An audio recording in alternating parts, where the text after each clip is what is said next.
Well, joining us now from Washington is Neil McCabe. He works for Armed American Radio, a station which promotes gun ownership. He's a reporter and gun enthusiast.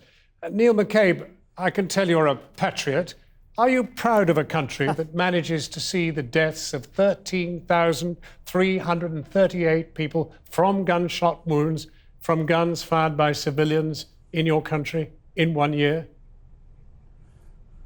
Well, I really don't know how to answer that. I mean, I'm a proud veteran of the war in Iraq, and I'm proud of this country in every way you can possibly imagine. But I don't know if I'm responsible for that statistic. I didn't ask you if you were responsible. I asked if you were proud of it, of that statistic. Am I proud of people being... Are you ashamed? That would be the alternative. I don't know if I'm ashamed or I don't know if I'm proud. It happens, and in a free country, these things happen. There's always going to be risks. There's always going to be situations.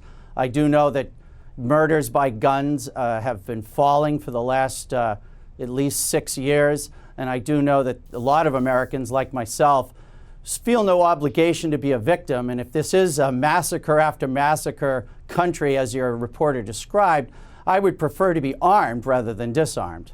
Well, it actually, since Alex Thompson put that report together, in his report we counted 125 people having died this year. That's in 5 days. Actually, the figure's just gone up to 137. Are you proud of that figure? I mean, I don't know. It's just part of life, I think. I mean, there are many people drowned. No, it's part of death, Mr. McCabe. That's death. That's dead people. John, people who've died as a result of guns.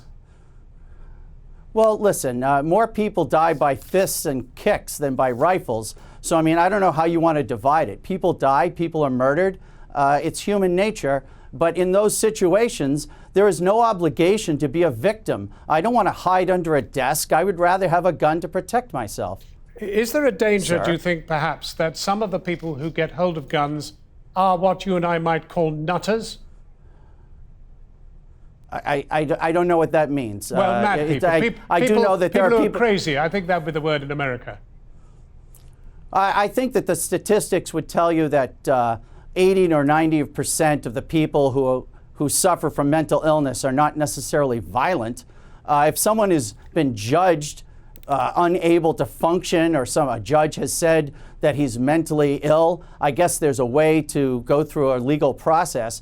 But the idea that there's a list of Americans who are so dangerous to hold a gun is absurd. I mean, how do you come up with that list? But I sense you might be sympathetic to Mr. Obama then, that you'd rather like to know if somebody has been declared by a judge to be mentally incapacitated and therefore perhaps not right to carry a gun. But I think you're against background checks, and those background checks would reveal such a thing. Well, the background checks, there's two problems with background checks.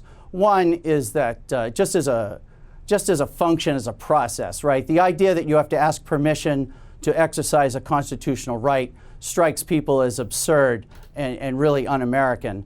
The second thing about background checks is that they're notoriously inaccurate. Of the 2 million purchases that have been blocked by background checks, something like 95% of them are false readings. So it's absolutely absurd system. It should be thrown out. Well, Mr. McCabe, I mean, really, think about it. Who are the gangbangers? Who are the gangbangers or terrorists who are going to fill out background check forms? Mr. McCabe, just to conclude, the figure has just gone up to 141 people have died from gunshot wounds this year. Thank you very much for joining us. I don't celebrate those numbers like you seem to. Thank you, Mr. McCabe.